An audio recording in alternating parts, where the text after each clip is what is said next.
All you need is certain pressures of mindless material entities that are competing in some ways, that have some heredity, that have some variability, and presto changeo, you can get everything that previously we ascribed to intelligence. So I think, the most Darwinists, if you press them, would have to say that natural selection is the designer substitute. It's what does the work of intelligence, but without anything like a real metaphysical intelligence as we've traditionally conceived it. ID, the Future, a podcast about evolution and intelligent design. Well, chances are you're already familiar with specified complexity, one of the mathematical pillars of the theory of intelligent design. But there's another pillar that is much less well known, but I would say equally vital: the law of conservation of information. Welcome to ID the Future. I'm your host, Andrew McDermott. Well, today I'm joined by mathematician and philosopher Dr. William Dembski. Dr. Dembski is a founding and senior fellow with Discovery Institute's Center for Science and Culture, and he's also a distinguished fellow with the Institute's Walter Bradley Center for Natural and Artificial Intelligence. He's a graduate of the University of Illinois at Chicago, where he earned a bachelor's in psychology and a doctorate in philosophy. He also received a doctorate in mathematics from the University of Chicago in 1988 and a Master of Divinity degree from Princeton Theological Seminary in 1996. He has held National Science Foundation graduate and postdoctoral fellowships. Dr. Dembski has published in the peer-reviewed mathematics, engineering, biology, philosophy, and theology literature. He is the author or editor of more than 25 books. Most recently, and I hope you have this on your shelf or plan to, a brand new edition of The Design Inference, co-authored with Winston Ewart. Well, Dr. Dembski, welcome back to ID the Future. Always good to be with you, Andrew. Our conversation today centers on your recent monograph on what you call nature's missing law, the law of conservation of information, LCI. You sometimes refer to it for short. Now, this concept can trace its lineage back to the 19th century with thinkers like Ada Lovelace, and you've expanded on these insights to create a definitive mathematical framework. I'm hoping that we can sort of teach our listeners this new framework, unpack it, and explain how it applies to intelligent design and evolution for that matter.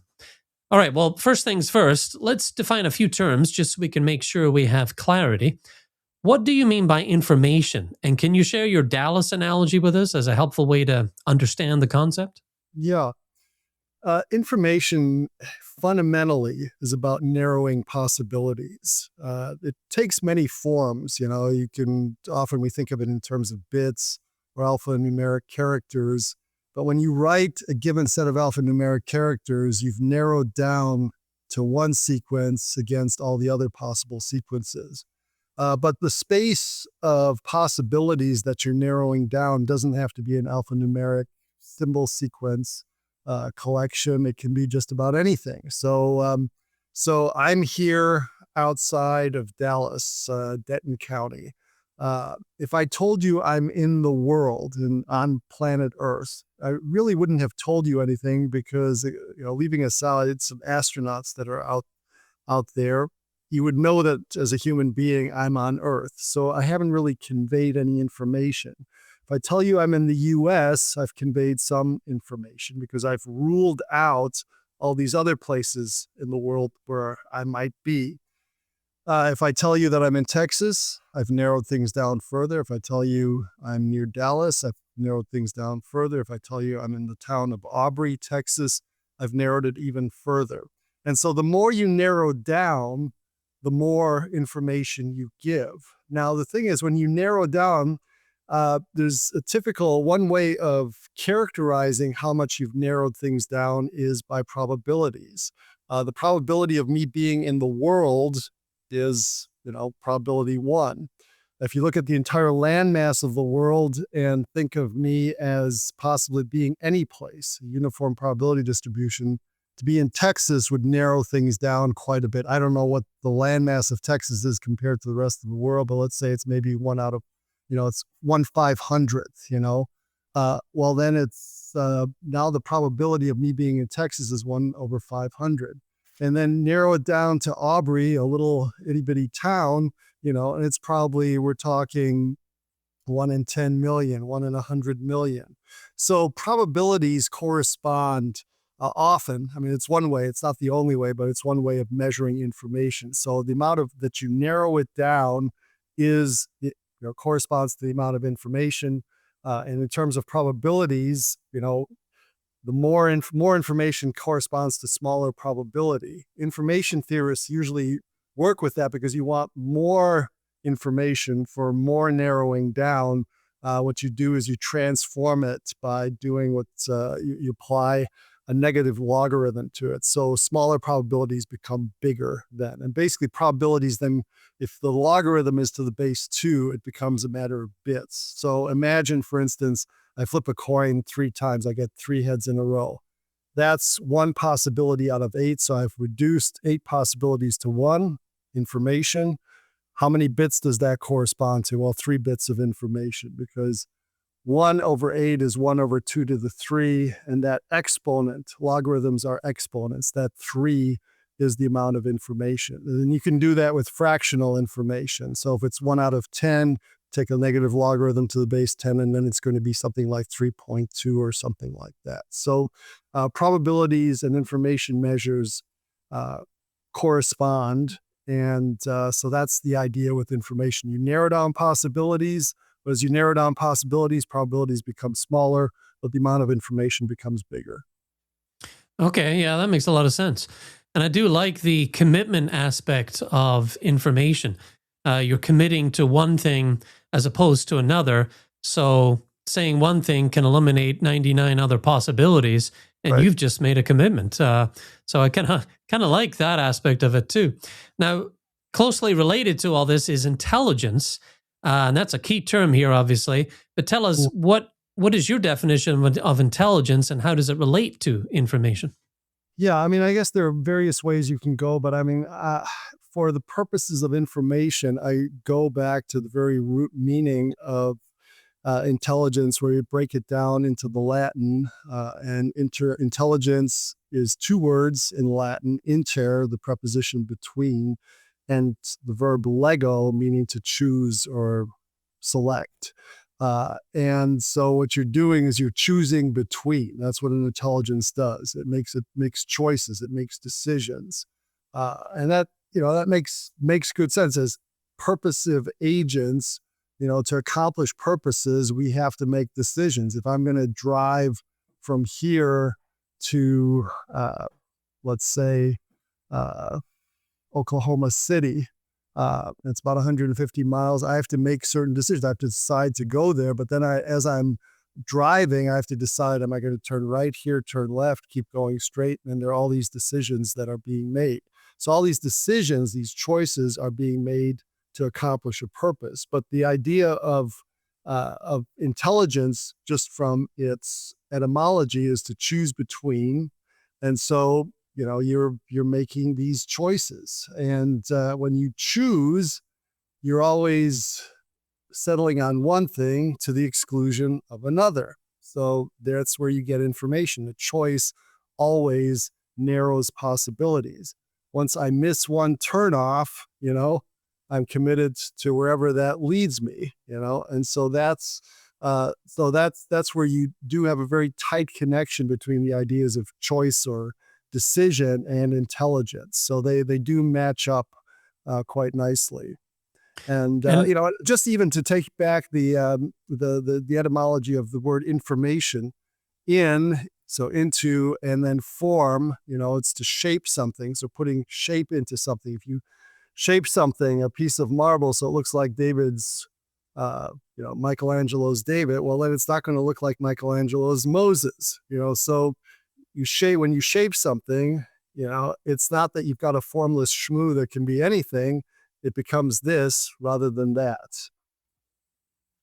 yeah, so the moment you start making choices, you're shaping something to specify it to a format, or to a function, I should say.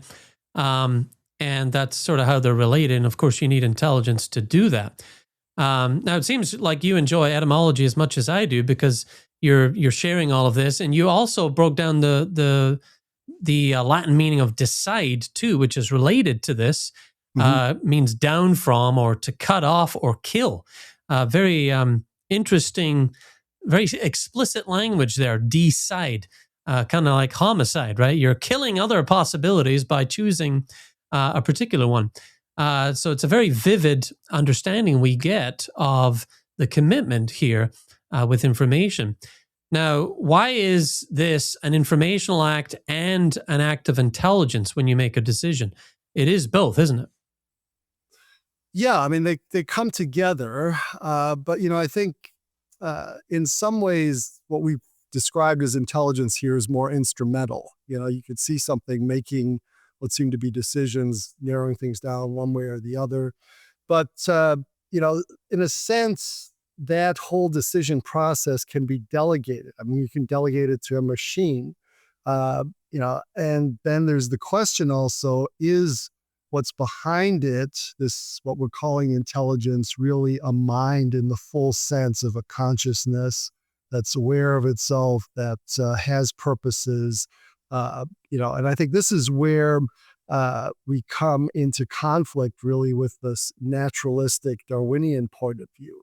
I would say Darwin's greatest rhetorical uh, coup, triumph, uh, Mm. was to coin the phrase natural selection. I don't think it's really even a scientific concept. I think it's a I think it's a word game really, because selection, it's the same idea as choice or decision. The root in selection, it's as LEC is there. Well, it's the same root that's in LEG, the Lego of interlego to for an intelligence. It's the same root that in the Greek is log, logos, the reason or word.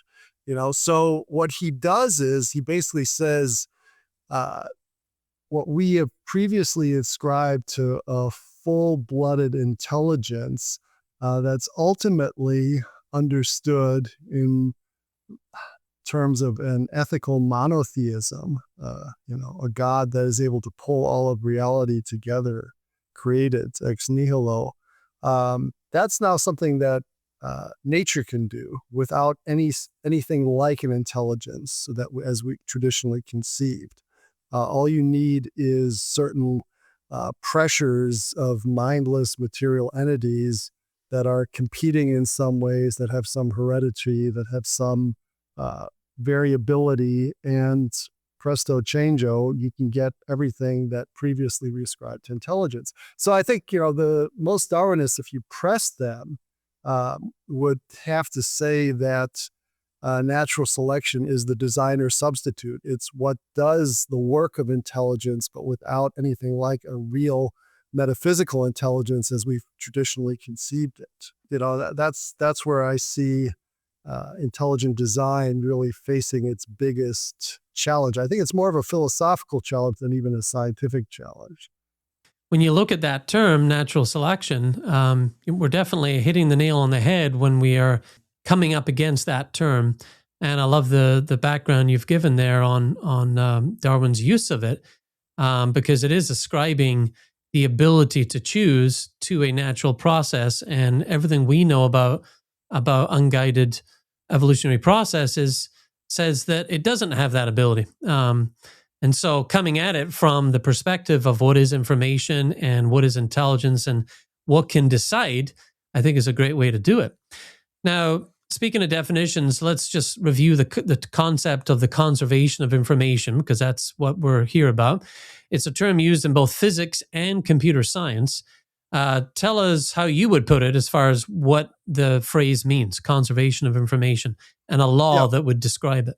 yeah. I mean, there, as you note, two very different uses of it. I mean, in the physics community, it's basically that you can reconstruct something, anything, based on some previous state or some future state for that matter. You imagine, for instance, the Library of Alexandria burns down. from a practical vantage, it's destroyed. It's lost. We're not going to recover that.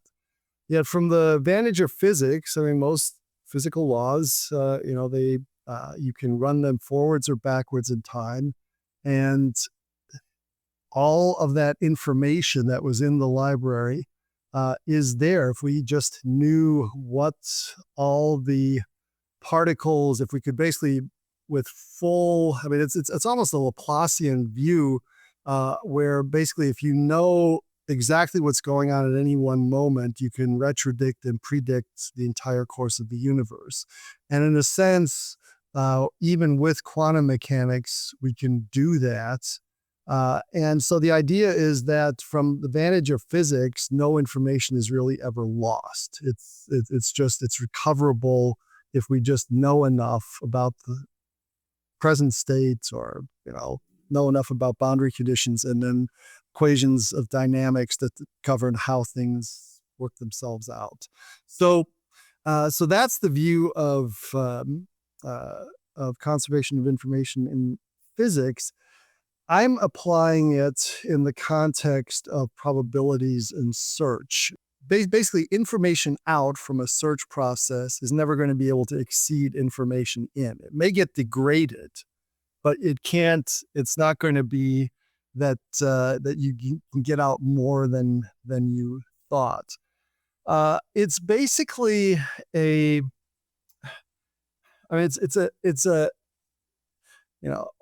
people use the term no free lunch. I'm careful about that there because no free lunch theorems are its own thing in some ways. I mean, they're related, but I don't want to conflate that. I think one way to look at it is as you can't get something for nothing. And the idea with conservation of information is often we want to increase our probabilities of something. So let's say you're doing an Easter egg hunt, okay? And you've got this huge field, there's one Easter egg there.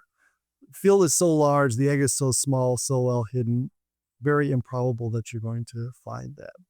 So how are you going to increase your probability to find that Easter egg? That's what you want to do. And we pay money even to increase probabilities. If you're a student and you want to get into a good college, you may pay a college consultant to help you raise your test scores to increase your probability of getting into an elite school.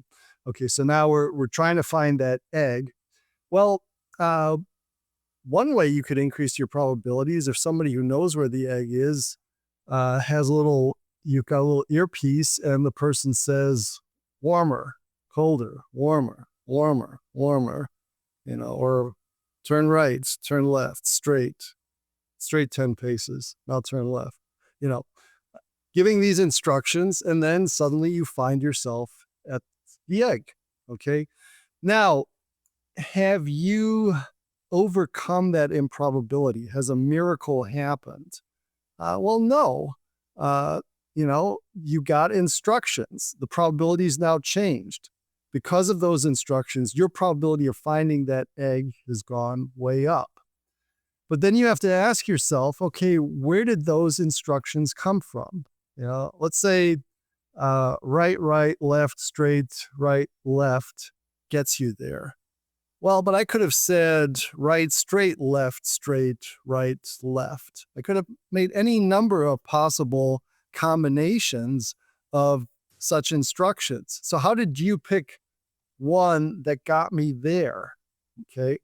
And the problem is whenever you try to figure out, okay, what instructions, what was it that allowed me to raise my probability? And it turns out it's as improbable raising your probability with that thing that allowed you to raise your probability as the original thing. Okay. Now that may sound a little convoluted, but the idea, let me try it, maybe try to say it again. You raised your probability, but what allowed you to raise your probability is that you had to now engage in still another improbable action. And the way we usually put this is that the search for the search is no easier than the search, okay? The search for the search is you're searching for an instruction set that's going to get you to the egg. That's a search for the search.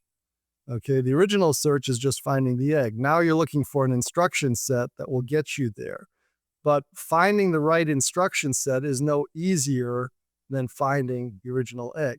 And this is where the Darwinists, I think they live in a la-la land because they don't appreciate this point. And I've seen this, I've witnessed this in real time. So for instance, I was on a program. This is 25 years ago with Eugenie Scott.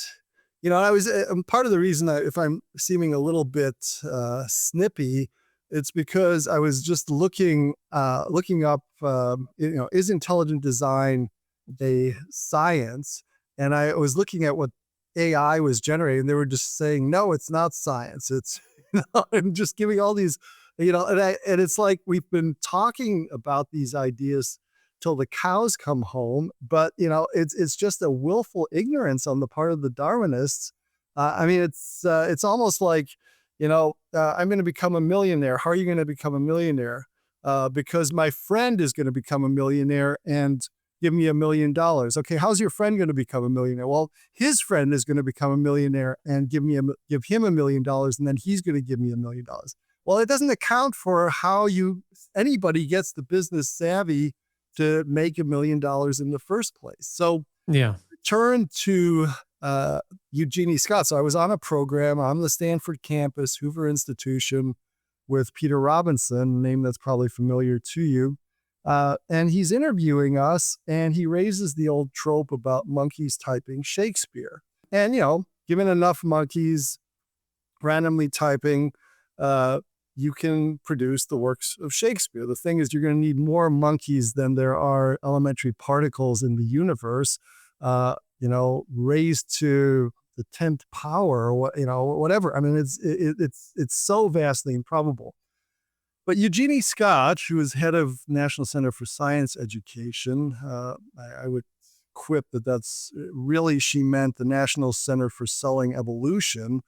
But she said, you really shouldn't think of it that way as monkeys randomly typing. What you really should think of, the way natural selection works, it's like a lab tech at the monkey's shoulder. And whenever the monkey makes a mistake, the lab tech has a vat of whiteout behind and can white out the mistake. And then the monkey, and then all we see are the correct keystrokes, or to be or not to be, that is the question, or whatever.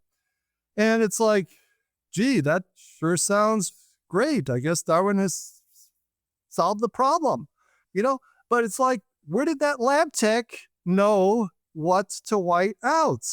It's like the question doesn't get asked. Yeah. And this is how it always goes. You just push the problem further back, but you never solve it. So what conservation of information is saying is, you can't get something for nothing. When you claim to have gotten something for nothing, in fact, you've had to pay for it elsewhere.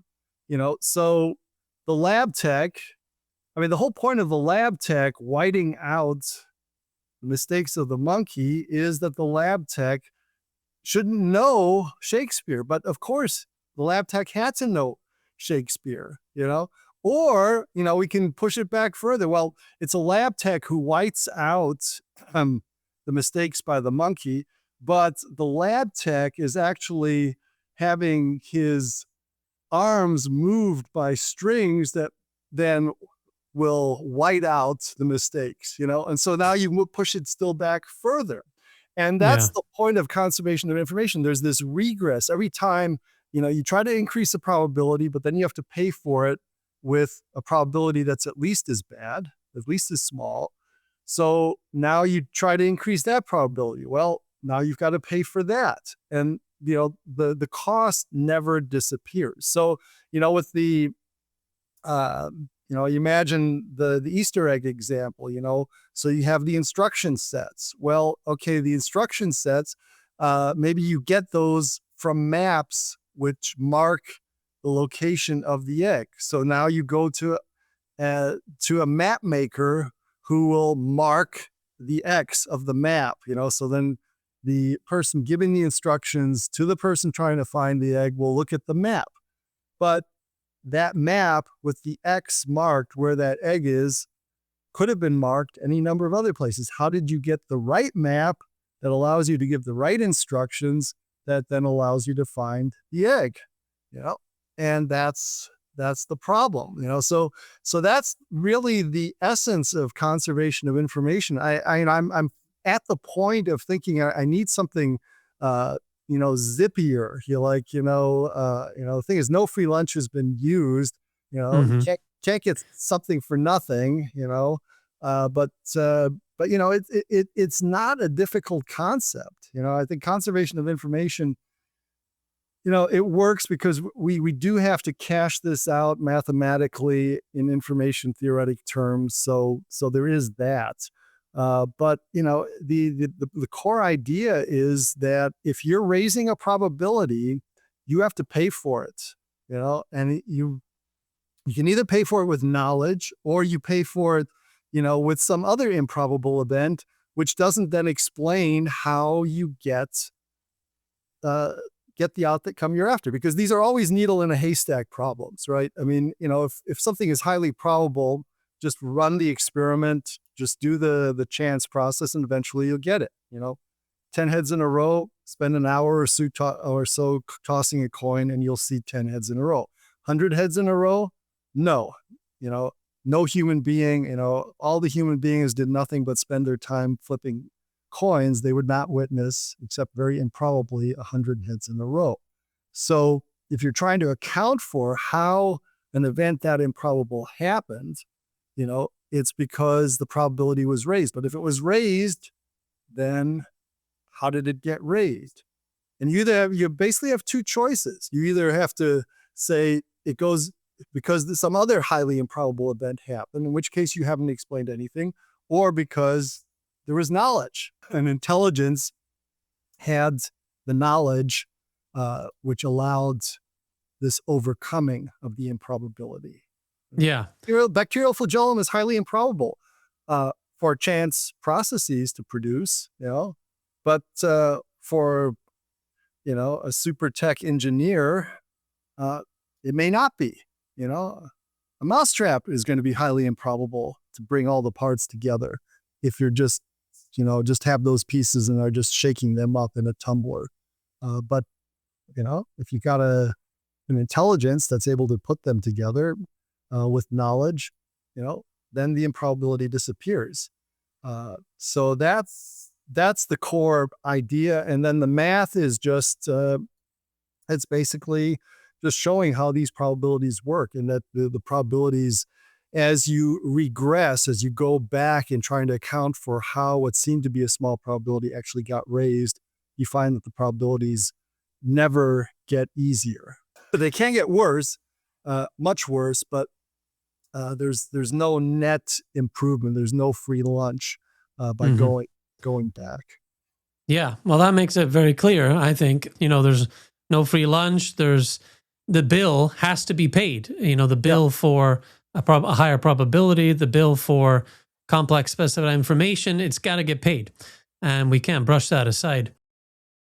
That was the first segment of my conversation with Dr. William Dembski, as we unpack his new monograph on the law of conservation of information, an important concept that can be applied to two key issues that we're concerned with: evaluating evolutionary processes and making a case for intelligent design at work in the history of life and the universe. Now stay tuned. We've got a total of 4 episodes in this series. In part 2, Dr. Dembski continues to explain the law by reviewing the history of the idea in modern science. We discuss several thinkers in the 19th and 20th centuries who acknowledged the law of conservation of information in their work, from Ada Lovelace to biologist Peter Medawar. So stay with us as we continue to explore this important law and its implications for science. Until next time, I'm Andrew McDermott for ID the Future. Thanks for joining us. Visit us at idthefuture.com and intelligentdesign.org. This program is copyright Discovery Institute and recorded by its Center for Science and Culture.